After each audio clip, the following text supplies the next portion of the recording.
Paese. Inghilterra. Arma. Sparo. Agente. Provocatore. Omicidio. Lavoro. Skyfall.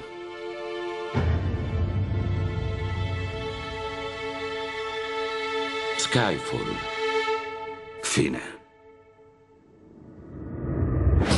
Mentre James Bond è fuori gioco, ritenuto morto dopo una fallimentare operazione, le identità degli agenti dell'MI6 vengono rese pubbliche da un complotto. Quando James ricompare, gli è chiesto di tornare in azione.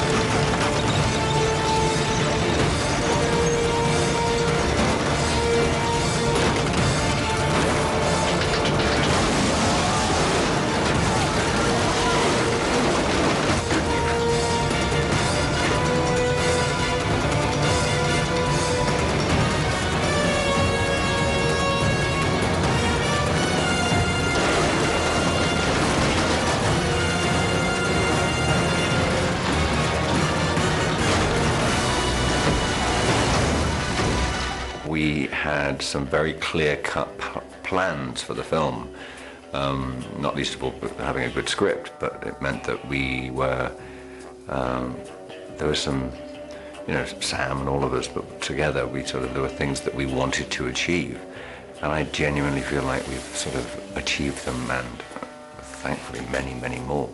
I really did enjoy in Casino Royale the change of direction for the Bond movies. I really loved that Daniel came in, and now I understand, actually being part of this whole process, how hard it is to come in with expectations, pressure, the interest of the media and all of that kind of thing, and to come in like Daniel did and actually make it his own and make something unique. And take it in a completely different direction. I really respect that, and that was the first time I saw that in Casino Royale, so that it was a Bond where I really enjoyed it. I went on an amazing journey, and I also got emotionally involved as well and had a tear in my eye, which I had never watched any Bond movie and felt that before, so that's a moment that I really think was fantastic. Bond scoprirà presto di avere a che fare con una vecchia nemesi di M, il temibile Raul Silva, e alcuni segreti scottanti su 007 celati da M faranno vacillare la lealtà di Bond verso l'MI6.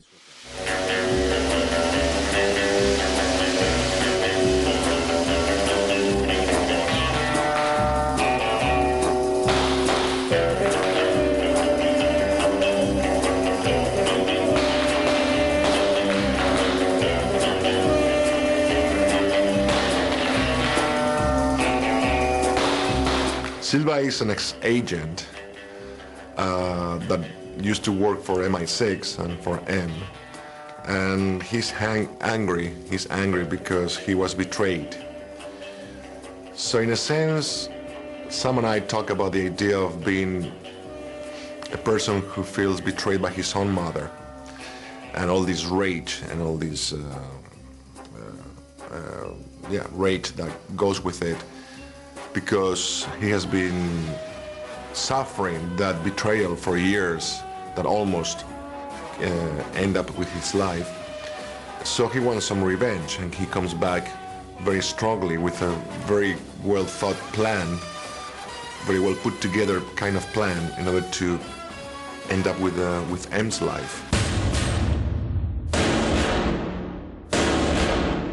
Skyfall, 23esimo film della saga di James Bond diretto da Sam Mendes, è il terzo interpretato da Daniel Craig, questa volta messo di fronte ad un cattivo portato sullo schermo dal talentuoso Javier Bardem. I think we all know what a Bond movie is, but how do you make it in a way that's yours, in a way that you love and the way that is personal? And I think that's, so that dialogue all the time between playing on the iconography, on the tradition of Bond, on the and allowing it to breathe and live and have the fun and the elements that a traditional Bond movie has, and at the same time making it yours, specifically yours. Because I think the most difficult thing of all is keeping one's intuition alive.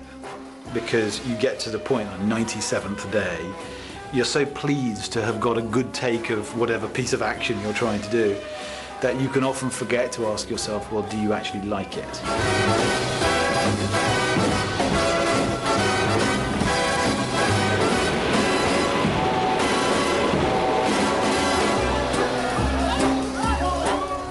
Sembra che siano sul tetto del Gran Bazar.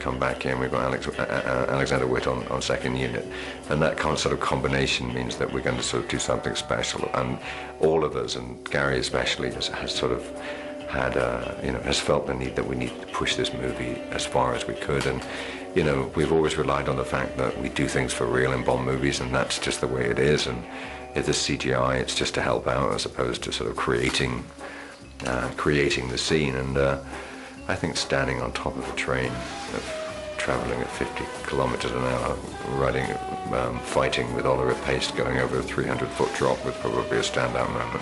Con Naomie Harris a dar corpo ad una nuova Miss Moneypenny, Berenice Marlowe impegnata con la Bond Girl d'ordinanza e un cast d'alto profilo che comprende Ralph Fiennes, Albert Finney e ovviamente Judi Dench, Skyfall promette di non deludere i tanti fan del sempreverde 007. Bond is kind of institution, and everybody you ask has different memories and favorites about the Bond films and bits about the Bond films that they remember and you remember seeing, and and then they'll suddenly come up on the television. And they've been actually on the radio recently. Toby Stevens has been playing Bond. So they're enduring. They're enduring, and they are they're part of our British film scene. Stavo aspettando di vedere chi avrebbe incassato la fiche. È apparso in modo così audace nel nostro piccolo dramma. Ho complicato troppo la trama? A chi è che non piacciono i colpi di scena, signora? Bond. James Bond.